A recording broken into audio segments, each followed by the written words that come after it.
चलिए जय हिंद। देखिए आज आप लोग को समझना है क्लास 10वीं में श्वसन का चैप्टर। ठीक है, हालांकि पार्ट 1 एक चैप्टर पहले पढ़ा दिए हैं, अब ये पार्ट 2 होने वाला है जिसमें श्वसन मार्ग की जानकारी आप लोग को मिलेगा। ठीक है, जिसमें हम सांस कैसे लेते हैं, हम किस मार्ग से सांस लेते हैं और किस रास्ते से जाता है, सांस कैसे लिया जाता है, ये सारी डिटेल आप लोग को यहाँ पे मिलने वाला है। ठीक है, और जो पिछला वीडियो है वो भी आप लोग पार्ट 1 का देख लीजिएगा, जो श्वसन का ही पार्ट है। पीछे पार्ट 1 हो गया है, ये दूसरा पार्ट 2 होने वाला है। ठीक है, तो यहाँ पे देखिए श्वसन का यहाँ पे पूरा चित्र बना दिया। यहाँ पे देख लीजिए श्वसन मार्ग का यहाँ पे चित्र बना दिया, जहाँ की फेफड़ा सहित है इसमें। ठीक है ना, देखिए श्वसन मार्ग उस मार्ग कहते हैं जिस मार्ग से हम सांस लेते हैं। जैसे सांस लेना आप लोग को और हम लोग को, जितना भी मनुष्य यहाँ पे है, सबको सांस लेना क्या है, ज़रूरी है। ये फिक्स है, यदि सांस लीजिएगा तभी आप जिंदा रह सकते हैं। जिंदा रहने के लिए आपको सांस लेना ज़रूरी है। लेकिन जिस रास्ते से होकर के सांस जाते हैं उसी रास्ते को बोला जाता है श्वसन मार्ग। तो ये सांस जो आप खींचते हैं ये किसी न किसी रास्ते से जाता है। ठीक है, पहले फिगर को समझ लीजिए, दिखा देते हैं। यहाँ पे देखिए आप लोग का फिगर ये किताब में भी है, यहाँ पे हम किताब भी रखे हुए हैं।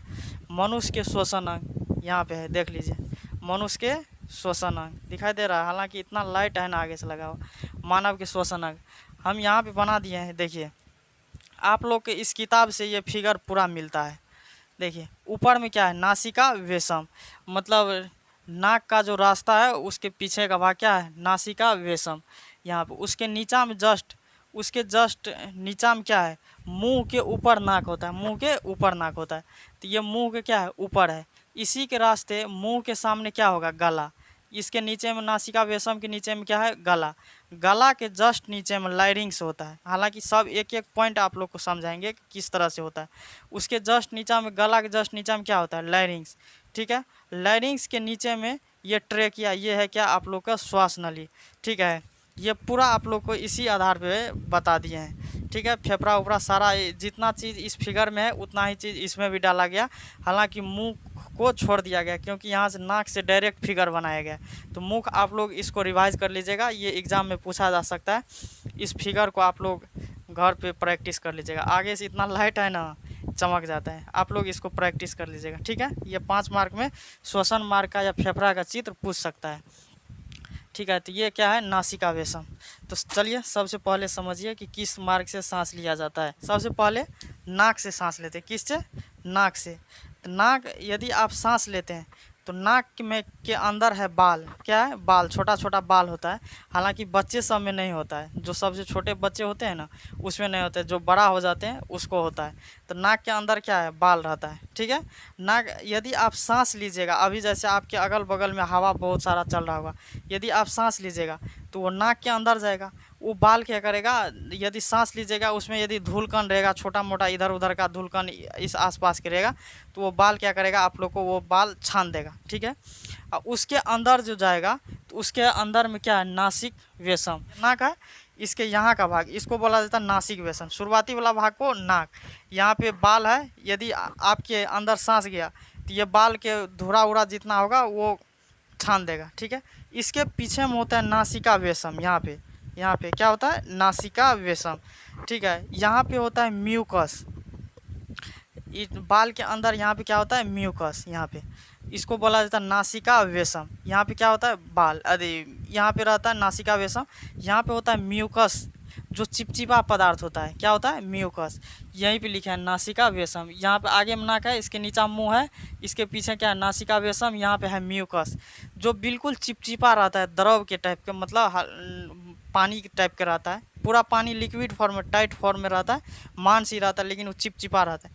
तो यहाँ बाल से जो बच के गया, अब वहाँ से जो अंदर यहाँ पे जाएगा तो वहाँ पे भी म्यूकस है, तो जो चिपचिपा है, तो वहाँ पे अंदर जाने के बाद वो क्या करेगा, जितना भी इधर उधर का चीज़ है वो वहाँ पे जाके चिपक जाएगा। क्योंकि पानी के द्रव के टाइप में है तो वो क्या होगा, वहाँ पे जा कर के चिपक जाएगा।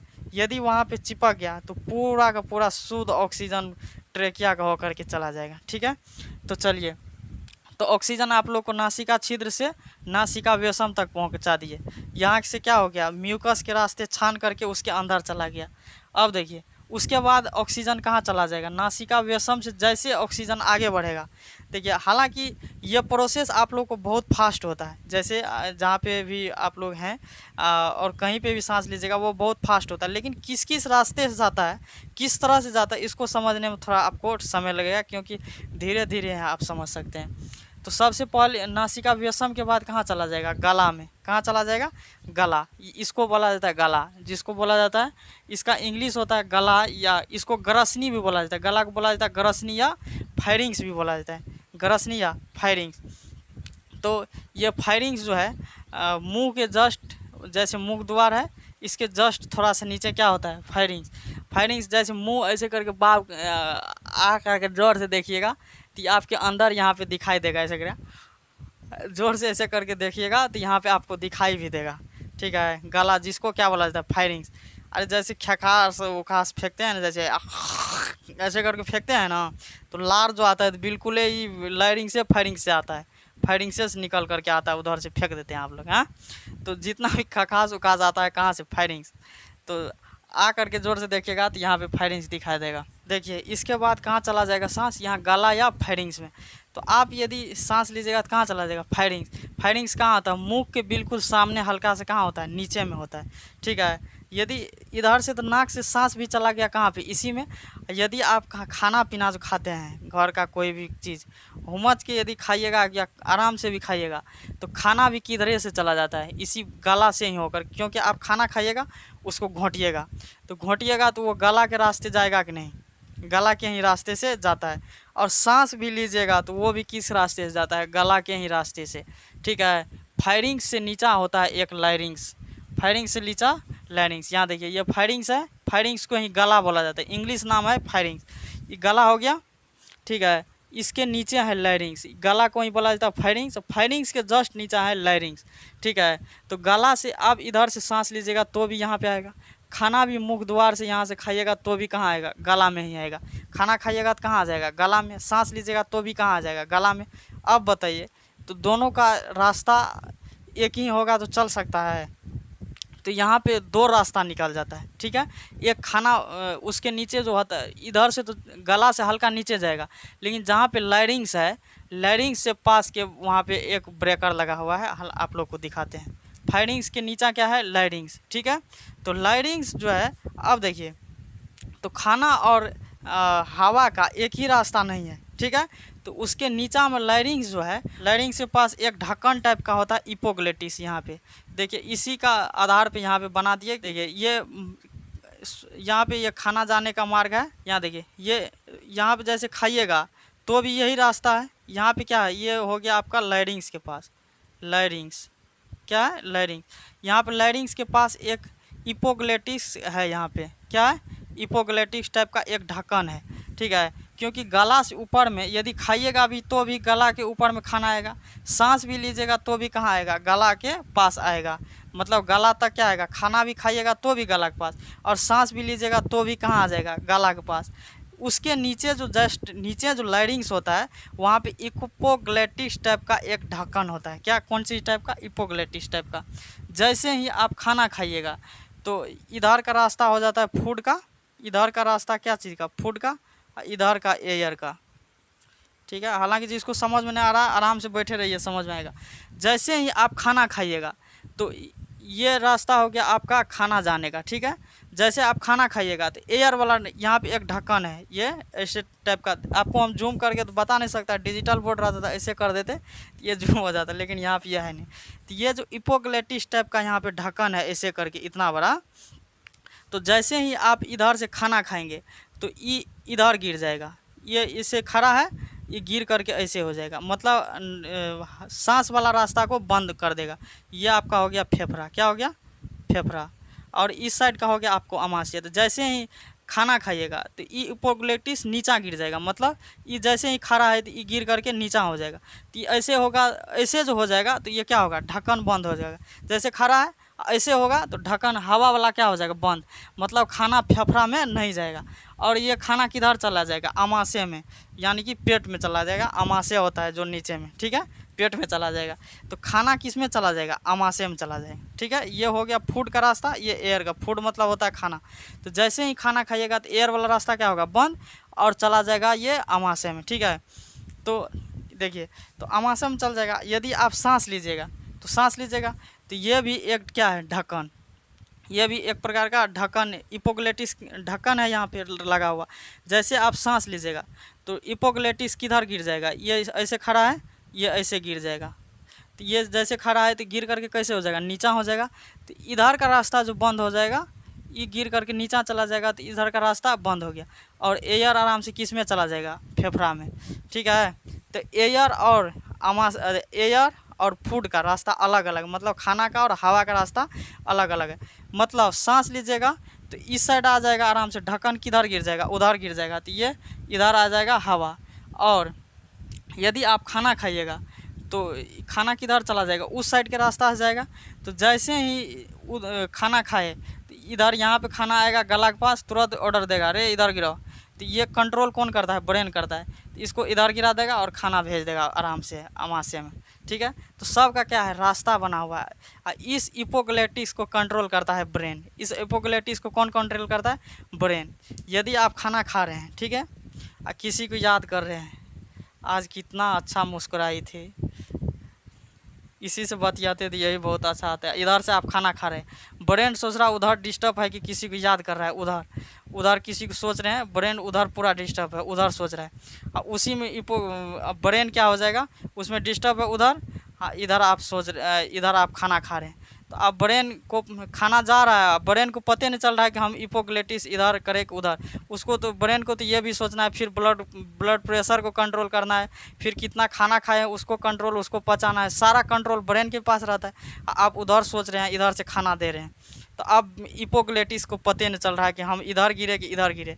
जैसे ही उधर अब खाना यहाँ गला के पास आएगा, वो पूछेगा अरे हम किधर जा रहे, इपोग्लेटिस के कुछ पते नहीं, इधर खोले कि उधर। और जैसे ही खाना इधर फेफड़ा की तरफ आएगा, तुरंत आने लगेगा आपको हिचकी। जैसे खाना खाते टाइम यदि आप डिस्टर्ब है तभी आपको आने लगेगा हिचकी, क्योंकि आपको पता नहीं चल रहा है कि हमको गिराना मतलब इपोग्लेटिस को हमको गिराना किधर है, तो आपको क्या आने लगेगा, हिचकी। ठीक है, इसको कंट्रोल करने के लिए जैसे आपको हिचकी आएगी जोर से, तुरंत ब्रेन चौंक जाएगा, अरे क्या हो गया, अंदर में हिचकी आ रहा है। तो तुरंत आप कंट्रोल कर दें, अच्छा चलिए खाना गया है तो इधर गिराइए, एयर वाला बंद करेगा, तुरंत भेज देगा आमाशय वाले में। ठीक है, तो वो इधर उधर डिस्टर्ब रहिएगा तो हिचकी हो जाएगा। खूब ज़्यादा व्यस्त है आपका ब्रेन। खाना खा रहे हैं, किसी को सोच रहे हैं बहुत बढ़िया से, आज 2 दिन से बतिया रहे हैं, आज देख लिए फलानवा की मोटरसाइकिल पर, आपका ब्रेन पूरा डिस्टर्ब है कि आज उसको सोच रहे थे। आज 2 दिन से बतिया रहे हैं, 3 दिन से, चौथा दिन देख लिए फलना को सुरेनमा के मोटरसाइकिल पर, आपका ब्रेन पूरा डिस्टर्ब है, पूरा उधर याद कर रहे हैं। और खाना खाएगा वो बोलेगा फेफड़ा के पास, ओ चाचा हम किधर जाए, इपोग्लेटिस के पास आकर, ओ चाचा किधर जाए, अरे इधर कि उधर। जैसे फेफड़ा के पास हुलकेगा, इधर आ जाए का, वो तुरंत हुचकी देगा, है उधर भाग। तो वैसे में क्या होगा, आपको हिचकी आएगा। यदि उधर हुलकते ओ चाचा हम आ रहे हैं, थोड़ा ऐसे करके जाइएगा, आ रहे हैं, खाना जैसे आगे बढ़ेगा, और जैसे फेफड़ा के अंदर हल्का भी प्रवेश किया, वो जोर से ऐसे करके धकेल देगा, तुरंत आपको उल्टी पुल्टी सब भी हो सकता है। जोर से यदि धकेल देगा तो आपको क्या हो सकता है, उल्टी भी हो सकता है। कभी कभी देखते होंगे कि खाना खाते समय खाना खाते टाइम किसी को बहुत ज़ोर से उल्टी होने लगता है, उल्टी हो जाता है। तो वो उसका क्या दिक्कत है, वो मतलब बहुत ज़्यादा किसी पे डिस्टर्ब हो गया था, वो किसी को सोच रहा था, तो वहाँ क्या हो जाएगा, ब्रेन पूरा डिस्टर्ब होने की वजह से आप क्या हो सकता है, उल्टी हो सकता है। ठीक है, तो जैसे आप खाना खा रहे हैं, खाना खाते टाइम किसी को सोचना नहीं चाहिए, मोबाइल नहीं चलाना चाहिए, इधर उधर ज़्यादा व्यस्त नहीं होना चाहिए। कितना अधिक देखिएगा, जैसे थोड़ा ज़्यादा एज का हो जाता है तो खाना खाते टाइम किसी से बतियाता भी नहीं है, आपके उसके सामने बैठिएगा, क्या आदमी नहीं बोलता है, वो बोलेगा कि अच्छा ठीक है हम बाद में बात करते हैं, तब तो हम शांत रहता है। बहुत ऐसे लोग हैं, हालांकि वो ज़्यादातर पढ़े लिखे नहीं रहते हैं ऐसे लोग, वो बाबा तवा से जुड़े हुए रहते हैं, धर्म में जुड़े रहते हैं ऐसे लोग, तो वो सब खाना खाते टाइम बात नहीं करते, तो वो सब बिल्कुल भी डिस्टर्ब नहीं होगा। लेकिन आप लोग को तो बहुत सारा टेंशन है, पहलकियों को देखना है, नया जो फंसाए हैं उसको भी देखना है, तो ऐसे में तो डिस्टर्ब होगा ही। तो आप यदि आप खाना खा रहे हैं किसी को सोच रहे हैं तो उसमें हिपोक्रेटिस को पता ना है कि हमको एयर वाला बंद करना है कि फूड वाला बंद करना है, इसमें आपको पता नहीं चलेगा। तो यदि आप खाना खा लिए, वो खाना वाला आपको खाना गया नीचे, आपको पते न हिपोक्रेटिस को पते न हमको किसको बंद करना है, खाना जाकर हुलक रहा होगा फेफड़ा के पास, आए का चाचा, तो ऐसे में क्या करता है, हिचकी आ जाता है ज़ोर से। वो धीरे धीरे वो खाना धीरे धीरे क्या होता है, नीचे जाने लगता है। खाना खाइएगा धीरे धीरे क्या होगा, नीचे जाएगा। तो नीचे जाएगा तो वहाँ पूछेगा का चाचा आ जाए, फिर थोड़ा घुसकेगा का चाचा आ जाए, तो ऐसे में मार देगा ज़ोर से, ऐसे करके उधिया देगा, जितना अंदर से है सब बाहर फेंक देगा। ठीक है, तो ये किसका काम हो जाता है, लैरिंग्स। तो लैरिंग्स के पास ही आपका रास्ता बदलता है। यदि आप खाना खाएंगे तो एयर वाला को बंद कर देगा, लैरिंग्स इधर गिर जाएगा। ये ऐसे खड़ा है यहाँ पे, ये लैरिंग्स इधर गिर जाएगा। तो ये खाना खाने वाला ये हवा लेने वाला बंद हो गया, मतलब एयर वाला बंद हो गया। खाना सीधा किधर आराम से चला जाएगा, आमाशय में। यदि आप सांस ले रहे हैं, खाना नहीं खा रहे हैं, तो वो उधर गिर जाएगा, आराम से सांस आपका किस में आ जाएगा, फेफड़ा में। यहाँ तक किसी को कोई दिक्कत, लैरिंग्स में कोई किसी को दिक्कत नहीं ना। देखिए लैरिंग्स को वॉइस बॉक्स भी कहा जाता है। लैरिंग्स को क्या बोला जाता है, वॉइस बॉक्स। यहाँ पे लिख देते हैं, लैरिंग्स को वॉइस बॉक्स भी बोला जाता है। ठीक है, वॉइस बॉक्स भी बोला जाता है, क्यों, जिसका लैरिंग्स बहुत अच्छा रहेगा, बहुत बेहतरीन, खूब अच्छा, बहुत बेहतर आवाज़ रहेगा, बढ़िया लगेगा आपको सुनने में। ठीक है, जैसे लड़का लोग को लैरिंग्स उतना ठीक ठाक नहीं रहता है, पूरा फाटल बांस की तरह आवाज़ रहता है, लड़का का पूरा टाइट टूट आवाज़ रहता है, उसका लैरिंग्स बहुत बढ़िया नहीं रहता है। ठीक है, लेकिन वही लड़की लोग का आवाज़ देखिए कितना पतला रहता है, उस सब का लैरिंग्स बहुत मस्त रहता है।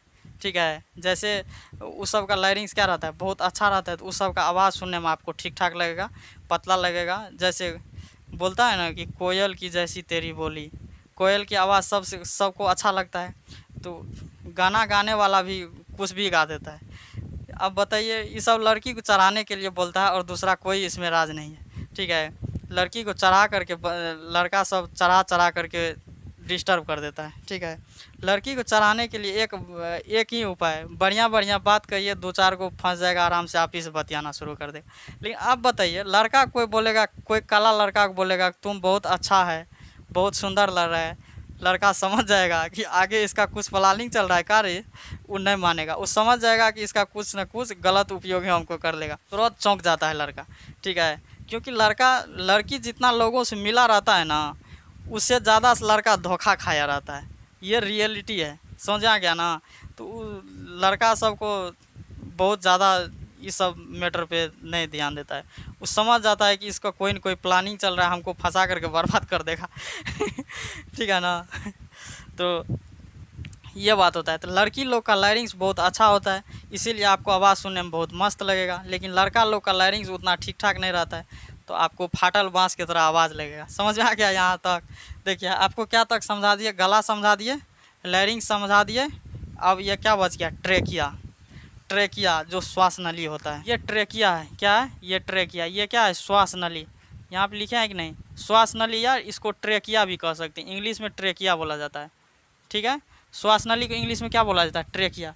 तो ट्रेकिया जो है 11 सेंटीमीटर लंबा होता है।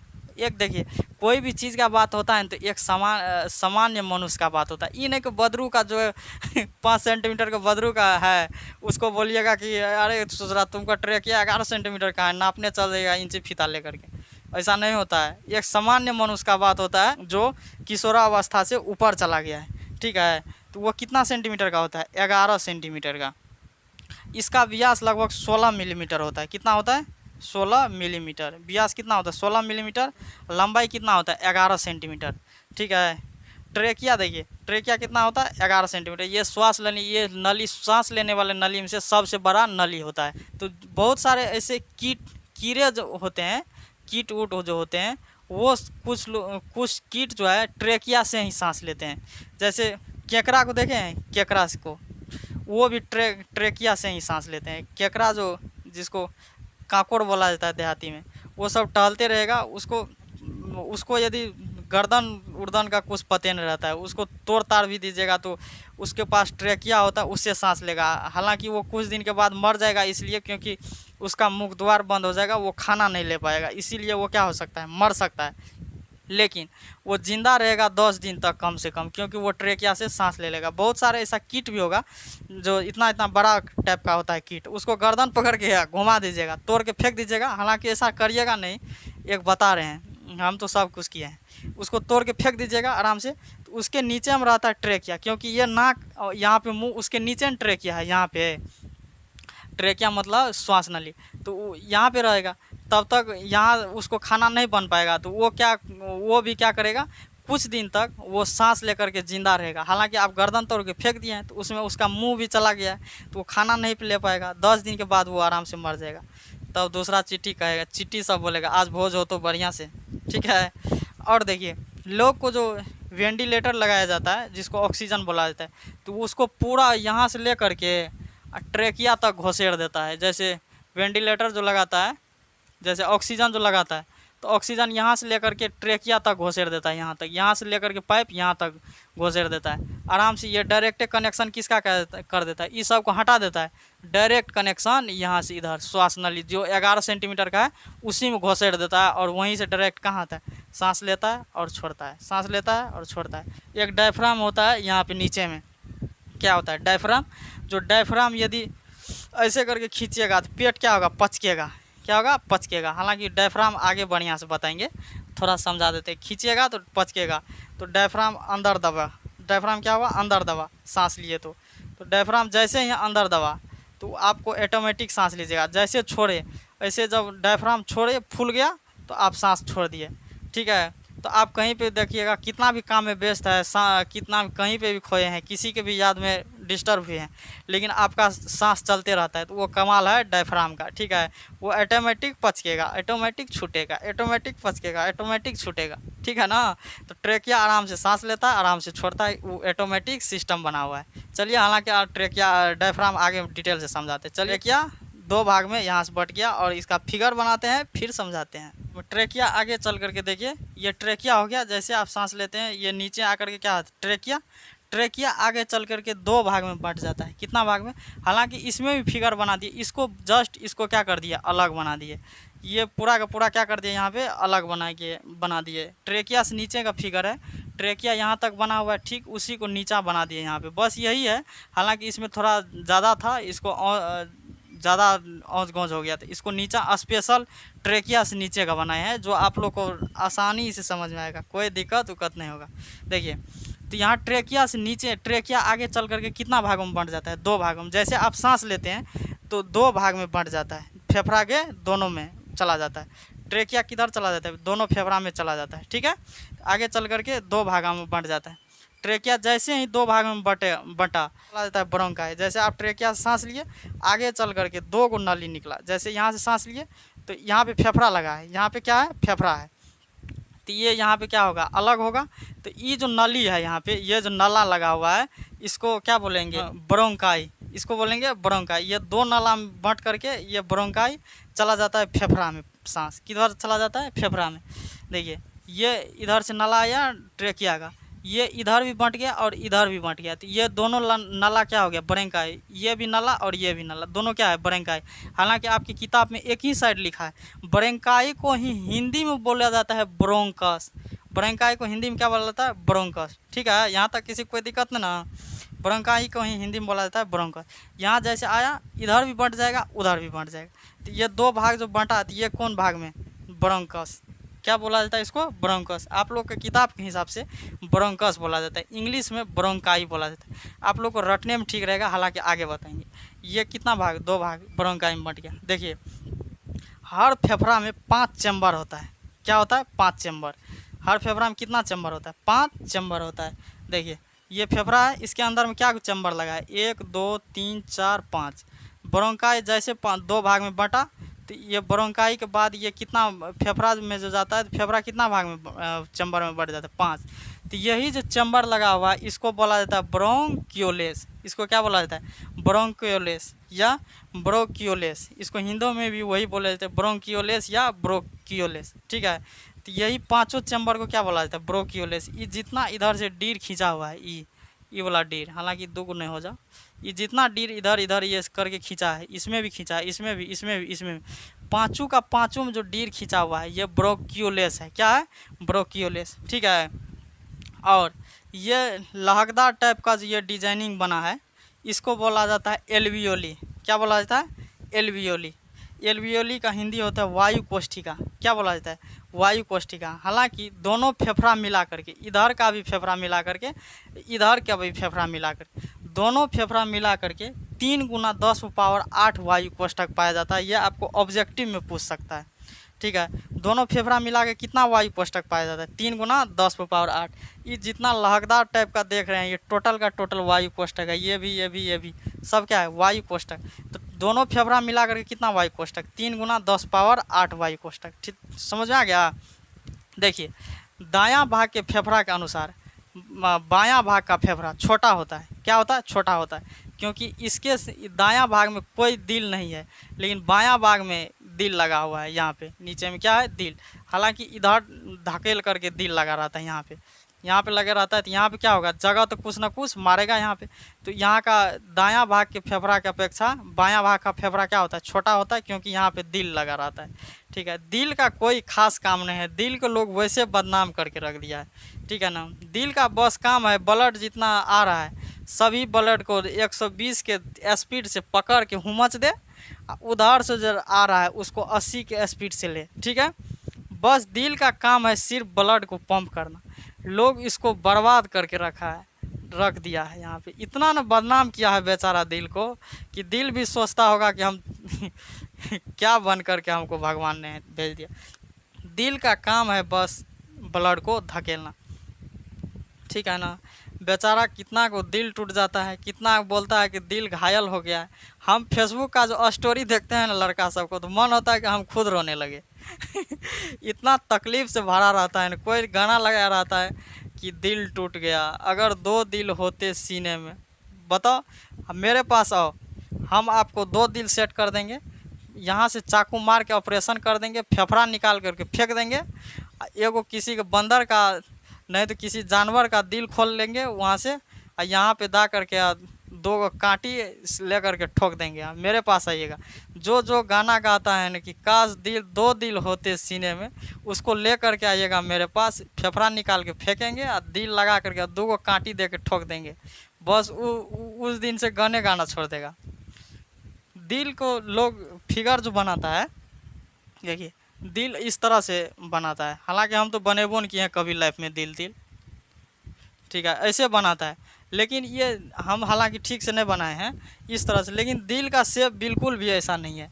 दिल का शेप बिल्कुल इस तरह का गोलाकार टाइप का है। ठीक है, इधर से थोड़ा गोलाकार टाइप का ऐसे करके ये दिल का शेप है। लोग झूठ मूठ का इसमें इतना न डिजाइन किया है ना अभी तक में, इस तरह का दिल बना दी। दिल का ये शेप कहीं से भी सही नहीं। ठीक है, ये दिल का शेप है ही नहीं। बायोलॉजी कहता है दिल का सिर्फ काम है ब्लड को धकेलना, और दूसरा कोई काम नहीं है। और बायोलॉजी के हिसाब से दिल का शेप इस टाइप का है। ये देख लीजिए, कोई लड़की किसी लड़का को यदि दिल बना करके देता है तो ऐसे वाला दिल को एक्सेप्ट नहीं कीजिएगा, कोई भी लड़का यदि पढ़ा लिखा है, क्योंकि पढ़े लिखे का अनुसार दिल इस टाइप का होता ही नहीं है। पढ़े लिखे बायोलॉजी जो पढ़े हैं उसके हिसाब से दिल इस टाइप का होता है। तो कोई भी लड़की किसी लड़का को इस टाइप को दिल बना करके देगा तब आप लोग समझिएगा कि ये पढ़े लिखी लड़की है। कोई यदि इस टाइप का आपको दिल बना के देता है समझ जाइएगा कि ये पूरा मूर्ख है, उसको तुरंत रिजेक्ट मार दीजिएगा। ठीक है ना। तो दिल का शेप किस टाइप का होता है? इस टाइप का। दिल को लोग झूठ मूठ को बदनाम करके रख दिया है। बेचारा ये फेफड़ा के बायां साइड में होता है, इसका सिर्फ काम है ब्लड को प्रेशर करना, दूसरा कोई काम नहीं। लोग इसको इतना बर्बाद किया है जिसका कोई हद नहीं है। समझ आ गया ना। अब आप लोग को दिल में कोई दिक्कत होगा? कोई दिक्कत नहीं होगा। ठीक है, ये कितना भाग में, देखिए ट्रेकिया 2 भाग में बंट गया।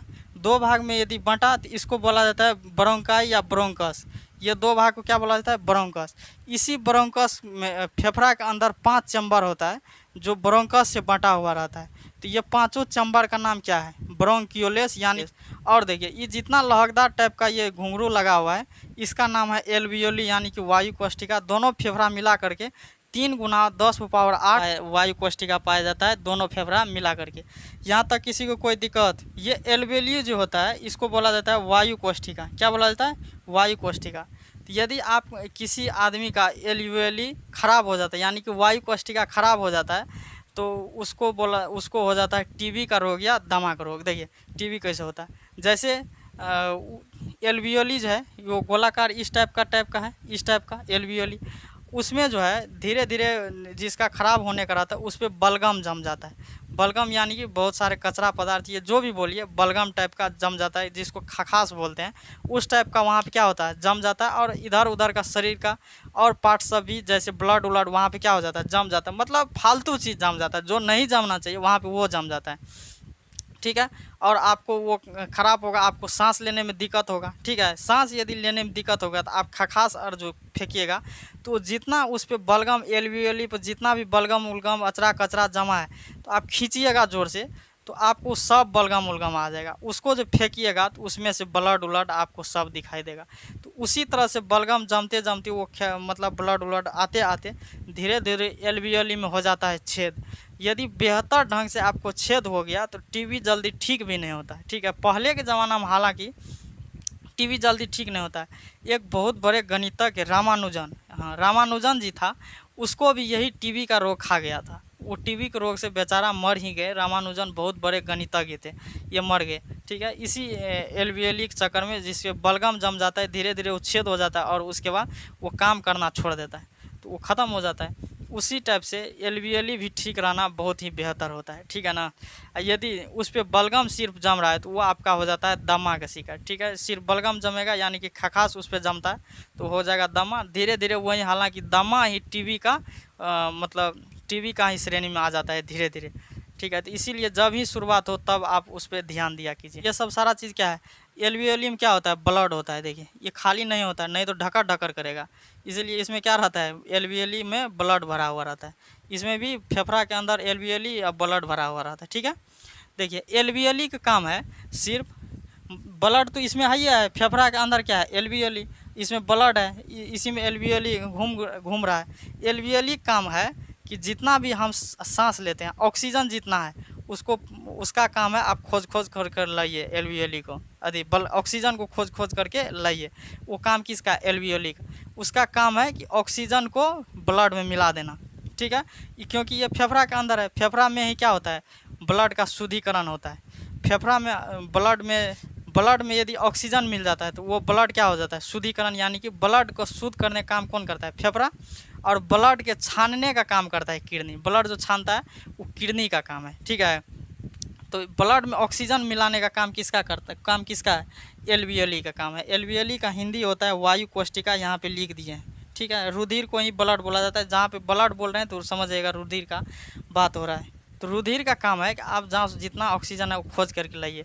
ये सोच रहा है पहले से एल्वियोली सिर्फ ऑक्सीजन को मिला देता है। ठीक है, वहाँ जो हेमोग्लोबिन जो होता है उसमें ऑक्सीजन मिला देता है। समझ आ गया। जैसे ही ब्लड में ऑक्सीजन मिला तो वो ब्लड का शुद्धिकरण हो गया, वहाँ से आगे चला जाएगा माइटोकॉन्ड्रिया में। बाद बाकी उसका जो प्रोसेस है वो अपना करता रहेगा शरीर का। हालांकि भगवान बताइए अब कितना प्रोसेस बनाया है शरीर में, पता नहीं कौन यूनिवर्सिटी में ये पढ़ा था, पूरा का पूरा सिस्टम लगा करके छोड़ दिया इसमें। ठीक है, तो ये किसका काम है, एल्वियोली का काम है, मतलब खोज करके लाना ऑक्सीजन को। देखिए ये सोच रहा पहले से कार्बन मोनोऑक्साइड से फसल है, हालांकि ऑक्सीजन को कम पसंद करता है। कार्बन मोनोऑक्साइड को पहले से पसंद किया है। ये सोच रहा बड़ी खचरा है, कौन, एल्वियोली, बहुत खचरा है सोच रहा है।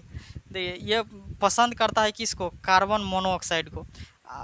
तो यह अगर आपके आसपास में, आपके अंदर यदि ऑक्सीजन भी जा रहा है, कार्बन मोनोऑक्साइड भी जा रहा है, तो इस ससुरा खोज के लाएगा। वो बोलेगा चल चल चल हम तोरा अपना घर देखो, तो आज तुरंत उसको खोज करके ला के चलाएगा, किसको, कार्बन मोनोऑक्साइड को। फेफड़ा बोलेगा कि रे ससुरा ये तू किसको लाए रहा, ऑक्सीजन लाओ रे, ब्लड को शुद्धिकरण करो, जल्दी लाओ ऑक्सीजन उधर से। तब खोज करके लाएगा किसको, ऑक्सीजन को।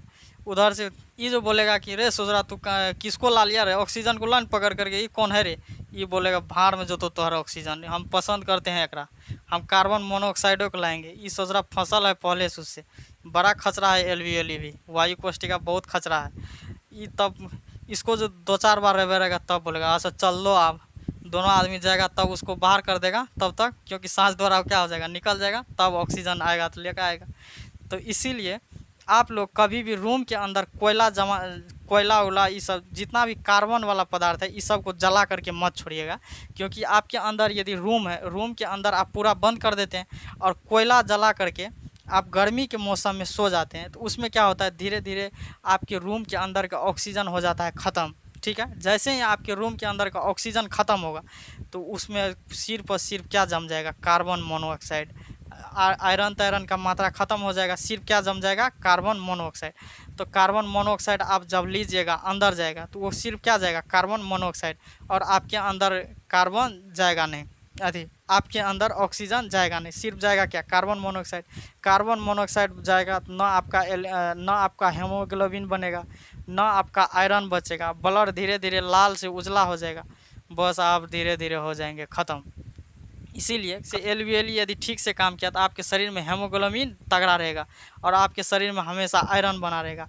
तो आपके शरीर में यदि आयरन जब तक है तब तक आपका ब्लड क्या हो रहेगा, पूरा का पूरा लाल, क्योंकि आयरन के ही कारण हेमोग्लोबिन और ब्लड ये सब क्या रहता है, लाल रहता है, ब्लड क्या रहता है, लाल रहता है। तो आपके ये कौन चीज़ के कारण, आपके आयरन के कारण। समझा गया यहाँ तक। इसीलिए कभी भी रूम के अंदर कोयला उला जला करके कभी भी नहीं छोड़िएगा।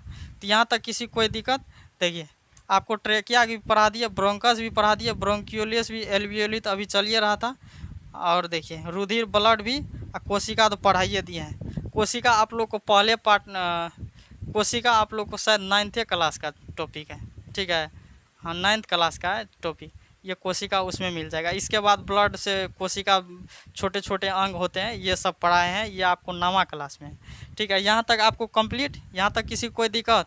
देखिए तो सांस लेने का पूरा प्रक्रिया आपको ख़त्म हो गया सब। और देखिए एक होता है डायफ्राम, अरे सोच रहा बड़ी मेन चीज़ छूट गया रही। देखिए सबसे नीचे में ये पूरा सांस यहाँ तक आ गया, कोई दिक्कत नहीं, एल्वियोली तक आ गया, पूरा सांस ले लिए, फिर इधर से बाहर भी निकाल दिए, ले भी लिए, बाहर निकाले। अब नीचे में एगो आता है डायफ्राम, ठीक है। डायफ्राम का काम है, देखिए आप जैसे सांस लेते हैं तो डायफ्राम यहाँ पे रहता है, यहाँ पे देखिए कितना ऊपर जाएंगे तब आएगा, यहाँ पे फेफड़ा के जस्ट नीचे में ऐसे करके यहाँ पे डायफ्राम है, फेफड़ा के नीचे में देखिए यहाँ पे रहता है, फेफड़ा के जस्ट नीचे में क्या रहता है, डायफ्राम रहता है। तो ये ऑटोमेटिक आपका सांस लेता है, जैसे आप सांस खींचिएगा तो डायफ्राम आपका कम होगा, अंदर खिंचाएगा, ऐसे जैसे आप सांस लीजिए तो अंदर खिंचाएगा तो डायफ्राम अंदर जाएगा, सांस खींच लिए, यदि छोड़िएगा तो डायफ्राम मतलब आगे जाएगा। तो डायफ्राम अंदर और बाहर, अंदर और बाहर, ऊपर नीचे होते रहता है पेट में, ठीक है। फेफड़ा के जस्ट नीचे है डायफ्राम, ये ऊपर नीचे होता रहता है। तो आप कहीं पे भी कितना भी व्यस्त है, किसी को याद कर रहे हैं, कोई दिक्कत नहीं, लेकिन आपका डायफ्राम अपना काम करते रहेगा, अंदर बाहर करते रहेगा। लेकिन कभी कभी देखिएगा रोड एक्सीडेंट में, ठीक है, रोड एक्सीडेंट में बाइक से या किसी भी चीज़ से एक्सीडेंट होता है, कहीं भी चोट नहीं आता है शरीर के अंदर, लेकिन आदमी का मृत्यु हो जाता है। किस लिए जानते हैं? इसलिए हो जाता है क्योंकि डायफ्राम में बढ़िया से बेहतर चोट लग जाता है, वो डायफ्राम टूट जाता है। जैसे ही डायफ्राम टूट गया तो आप सांस ही नहीं ले पाइएगा, ऐसे हो ही नहीं पाएगा, क्या होगा, पूरा जाम हो जाएगा। तो ऐसे में आप सांस नहीं लीजिएगा तो हो सकता है ख़त्म। इसीलिए आजकल देखिएगा, ठीक है, जैसे ये 4 पहिया है, जैसे गाड़ी है, आजकल जो नया में 4 चक्का लॉन्च हुआ है उसके आगे में सीट बेल्ट रहता है। हालांकि हर 4 चक्का में क्या है, सीट बेल्ट। ये 4 चक्का है, इसमें क्या लगा है, सीट बेल्ट। आगे वाला सीट बेल्ट जो रहता है 2 गो, एक ड्राइवर के पास, एक सीट के बगल में जो सीट बेल्ट रहता है उसके पास। तो गाड़ी उसमें यदि सीट बेल्ट नहीं लगाइएगा तो वो आपको टी टी टी टी करके ऐसे करके आवाज़ देते रहेगा। आगे के लोग दोनों आदमी यदि नहीं लगेगा टी टी टी टी करते रहेगा ऐसे।